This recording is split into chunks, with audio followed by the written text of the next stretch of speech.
Tuan-puan cari buku guru saya. Tajuk buku Nak Kaya Seribu Daya.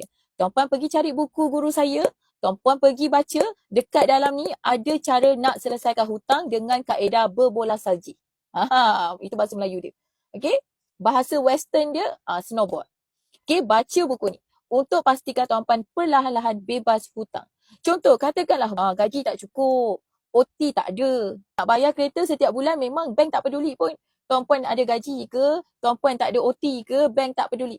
Yang bank tahu setiap bulan mesti kena bayar. Dan katakan tuan-puan hutang kereta. Nak bayar kereta 1,000 setiap bulan. Jadi tuan-puan agak-agak boleh nego tak dengan bank? Bank, boleh tak bulan ni saya bayar RM100 dulu? Tak boleh tuan-puan. Ini bukan main-main tuan-puan. Tak boleh nego dengan bank. Sebab tu hutang sangat-sangat berbahaya kepada kekayaan kita. Kalau boleh, jangan kita buat hutang yang di luar kemampuan kita. Dan kalau boleh, biasakan hidup di bawah kemampuan. Ambil peluang, beli buku ni. Okay, dekat PG Mall pun ada jual. Dekat kedai-kedai buku luar sana pun ada jual. Tuan-puan dapatkan buku Nak Kaya Seribu Daya.